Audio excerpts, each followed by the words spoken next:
तुम्हारी इज्जत की खातिर तुम्हें आज राजवीर के साथ मंडप में बिठाना होगा रेवा को।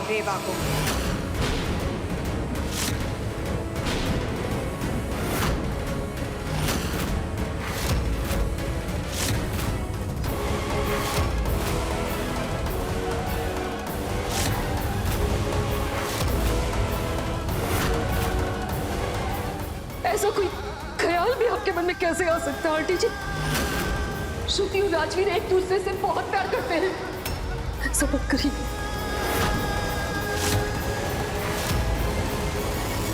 अब से आपके और हमारे रास्ते अलग होते हैं। हम कभी आगे चल के आपके रास्ते का कांटा भी नहीं बनेंगे। अगर मेरी रात से शादी नहीं हुई तो मैं यहीं से कूद के अपनी जान दे दूंगी। हम भी तुम्हारी सौगंध खाते हैं कि हम श्रुति दीदी और सहरी साहब के बीच कभी नहीं आएंगे।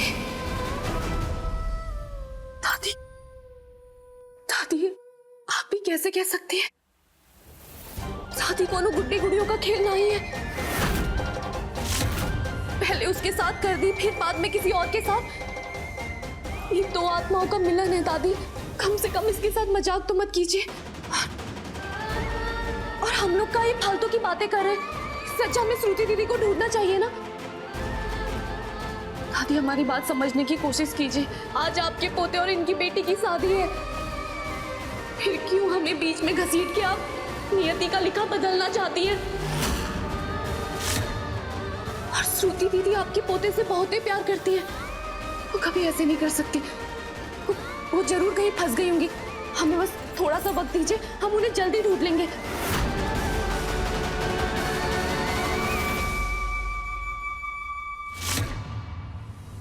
ये श्रुति कहाँ रह गई है? अब तक आई क्यों नहीं?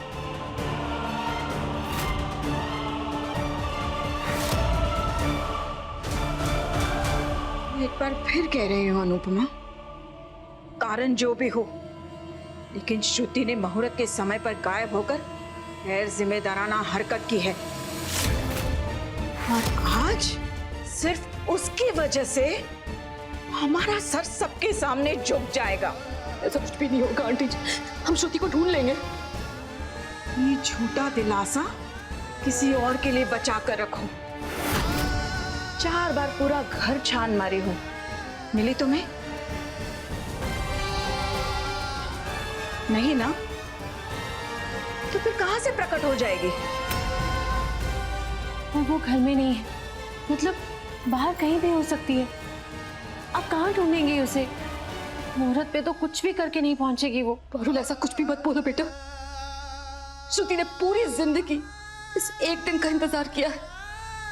वो जरूर किसी मुसीबत में होगी, तभी वो यहाँ नहीं पहुंच पा रही है। सब मुझे नहीं पता। 100 बात की एक बात, रेवा अभी के अभी नीचे मंडप में जाकर श्रुति की जगह लेगी, नहीं तो फिर तुम सब हमसे सारे रिश्ते नाते तोड़ दो।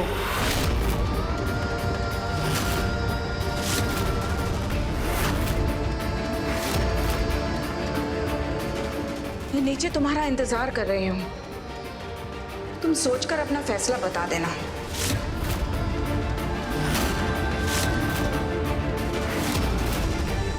चलो पारुल। आंटी जी, भाभी,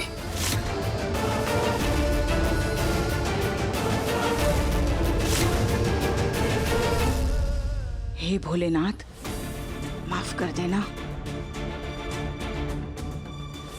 पारुल, मैं नीचे जाती हूँ, तू यहाँ संभाल। पर दादी, मैं कैसे?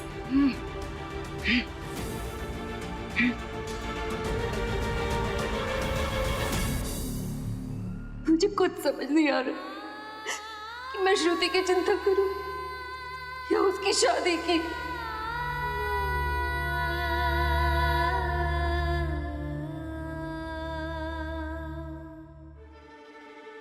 यजमान जी, शुभ मुहूर्त बीता जा रहा है, वधू को बुलाइए।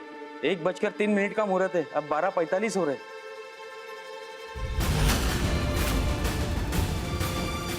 गुरुजी ने कहा था कि फेरों के मुहूर्त का खास ध्यान रखना है।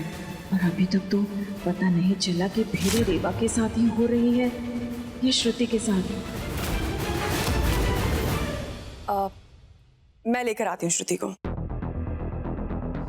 कोई जरूरत नहीं, अनुपमा लेकर आ रहे हैं श्रुति को कश्मीरा।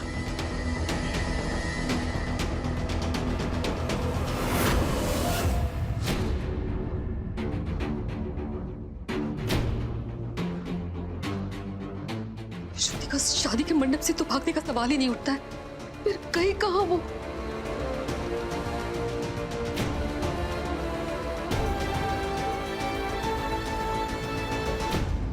रेवा, राजवीर की दादी शायद सही कह रही है। तुझे नीचे श्रुति की जगह मंडप में बैठ जाना चाहिए।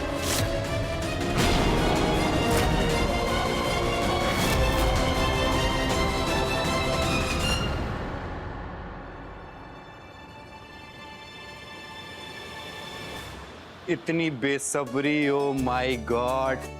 बस कर भाई, वरना आंखें निकल के बाहर आ जाएंगी। क्या हुआ? श्रुति के लिए इतनी बेताबी? वैसे भी कल से उठते बैठते उसी का चेहरा देखना है ना? वो भी जिंदगी भर। बोर तो नहीं होगे? अरे कहाँ भाभी, बचपन से उसका चेहरा देखते हुए आ रहा हूँ, अभी तक तो बोर नहीं हुआ। क्यों? हर जगह तो उसे ढूंढ लिया ना, उसका कहीं कुछ पता नहीं है। अब क्या करेंगे हम? आंटी जी, हमें बस एक आखिरी मौका दीजिए, हम अभी श्रुति दीदी को ढूंढ कर आते हैं। कोई फायदा नहीं।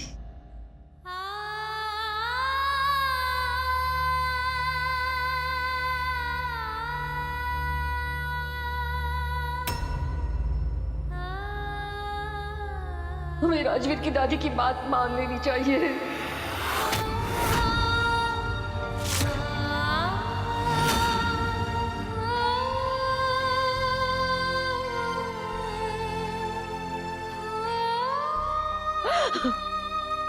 ये आप क्या कह रही हैं आंटी जी?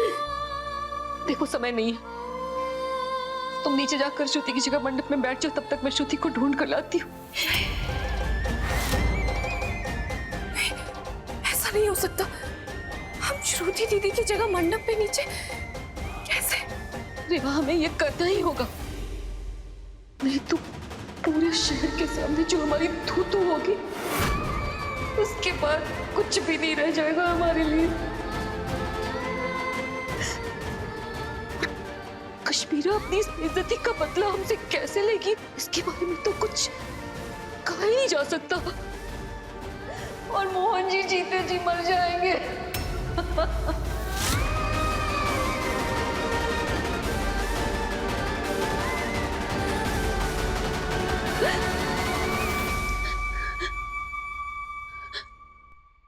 रेवा, देखो रेवा, इतने दिनों में अगर एक पल के लिए भी तुमने अगर मुझे अपनी माँ समझा है, ममता महसूस किया है, तो प्लीज प्लीज रेवा, थोड़ी देर के लिए जाकर नीचे श्रुति की जगह मंडप में बैठ जाओ। मैं श्रुति को ढूंढ कर ले आऊंगी वहां।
हेलो अनुपमा, अरे कहाँ रह गए तुम?